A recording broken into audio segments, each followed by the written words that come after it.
যারা ইতিমধ্যে সমন্বয়ক ছিল তারা যে রাজনীতির দল গঠন করতে চেয়েছিল ইতিমধ্যে তারা কেন সে দল গঠন করেনি, বা তারা কোন চাপের কারণে রাজনীতি দল গঠন করার অগ্রসর হয়েও তারা করেনি, এবং কি তাদের আগামী দিনের পরিণতি কী হতে পারে যারা ইতিমধ্যে সমন্বয়ক হিসেবে বাংলাদেশে আপনার আন্দোলনের নেতৃত্ব দিয়েছিল।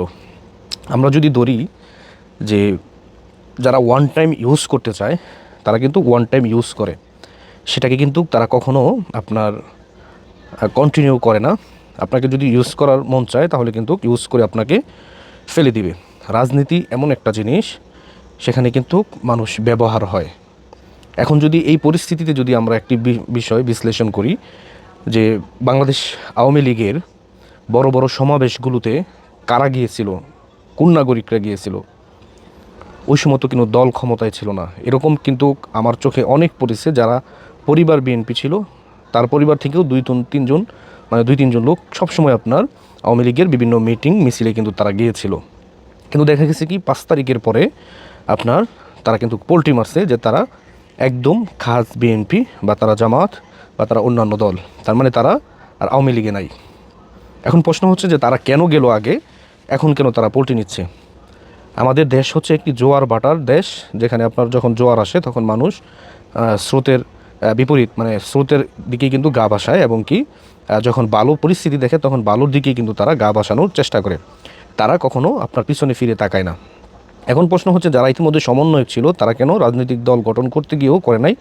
আপনারা জানেন তারা একটি বিশাল বড় পরিকল্পনা ইতিমধ্যে এঁকেছিল। তারা ভেবেছিল যে আমরা যদি এই আন্দোলনে সফল হতে পারি, যদিও তাদেরকে কিছু দল তাদেরকে ব্যবহার করেছে, ছাত্রদেরকে মাঠে নামিয়ে তারা পূর্ণ সমর্থন দিয়ে সেখানে তাদের মাধ্যমে বড় একটি স্বার্থ ইতিমধ্যে হাসিল করেছে।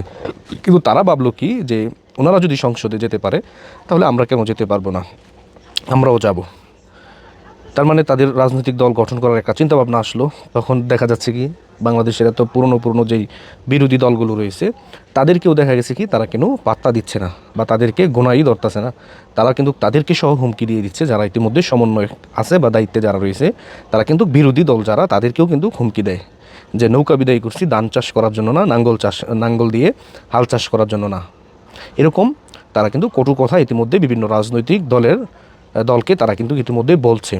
যখন তাদের পানিশমেন্ট শুরু হয়ে গেছে, দেখতেছে যে তাদের পরিস্থিতি ততটা তাদের অনুকূলে নাই, তখন তারা কি করলো, হঠাৎ করে সিদ্ধান্ত নিল যে আমরা কিন্তু রাজনৈতিক দল গঠন করব না, আমরা ছাত্র আছি, ছাত্র হিসেবে থাকবো, এবং কি আমরা নিজেদেরকে সমন্বয়ক হিসেবেও কিন্তু আমরা পরিচয় দিব না। তার মানে কি সম্পর্ক বদলে গেল একটি পলকে, কে আপন কে পর, মানে এরকম একটা অবস্থা কিন্তু ইতিমধ্যে বাংলাদেশের যারা ইতিমধ্যে সমন্বয়ক ছিল তাদের পরিস্থিতিটা কিন্তু এরকম হয়ে যাচ্ছে। তার মানে কি এখানে লক্ষ লক্ষ স্টুডেন্টদের যেই আবেগ বা যেই অনুভূতি সেটি নিয়ে আমি মনে করি ইতিমধ্যে খেলা করা হয়েছে, এবং কি শান্তশিষ্ট একটা দেশকে আমি মনে করি যে বিপদে ফেলার জন্য তাদের ভূমিকা ছিল প্রথম সারি, এবং কি তারা ইতিমধ্যে সেই ভূমিকায় সাকসেস হয়েছে। এখন যদি আমরা বাংলার প্রত্যেকটা জনগণকে, খেটে খাওয়া মানুষদেরকে যদি জিজ্ঞাসা করি আপনি কোন সময় ভালো ছিলেন, হয়তো বর্তমান 80% মানুষ বলবে যে আগেই ভালো ছিলাম, এবং কি আগেই আমরা ভালো ছিলাম। এই কথাটা কিন্তু প্রত্যেকটা মানুষ বলবে। এর কারণ হচ্ছে কি, কারণটা এটাই, কারণ আজকে আমরা যারা ইতিমধ্যে বিরোধিতা করতেছি একটা সময় কিন্তু আমরাও পক্ষে ছিলাম, কিন্তু দেখা যাচ্ছে কি এখন বিরোধিতা না করে উপায় নাই, যান বাঁচাইতে হবে, এরকম একটা পরিস্থিতি। যাদের প্রোফাইলে সবসময় দেখতাম আপনার শেখ হাসিনার ছবি, তারাও এখন প্রোফাইল পিকচার পরিবর্তন করে তারা খালেদা জিয়া অথবা জামায়াত ইসলাম অথবা আপনার হেফাজত বিভিন্ন দলের ব্যানারে তারা পোস্ট করতেছে। আসলে এটা আমি মনে করি যে গিরগিটির মতন আপনার একটি রং পাল্টানো, এটা আমি মনে করি। তো অবশ্যই যারা এরকম গিরগিটির মতন রং পাল্টায় তাদের পরিণতিও কিন্তু ভালো হয় না। কর্মী এমনই হওয়া উচিত, যে দলই আপনি করেন, বিএনপি করতে পারেন, জামাত করতে পারেন, আপনি আওয়ামী লীগ করতে পারেন, যাই করেন না কেন, দলের দুঃসময়ে যেমন আপনার ভূমিকা থাকবে সুসময় কিন্তু আপনার ভূমিকা থাকা আমি মনে করি প্রয়োজন।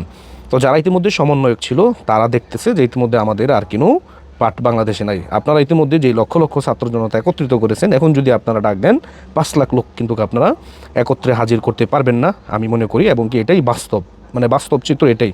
ইতিমধ্যে আপনারা কিন্তু সারা বাংলাদেশে বিতর্কিত হয়ে গেছেন, যেমন আওয়ামী লীগের কাছে হয়েছেন ঠিক তেমনি বিএনপির কাছে, জামাতের কাছে, সবার কাছে কিন্তু ইতিমধ্যে আপনারা বিতর্কিত হয়ে গেছেন বলে আমি মনে করি। সেটি শুধু আপনাদের মুখের কথার কারণে। এই জন্য বলবো যারা এগুলো করেন ভেবে শুনে চিন্তা ভাবনা করে দেশকে ভালোবাসুন, দেশের মানুষকে ভালোবাসুন।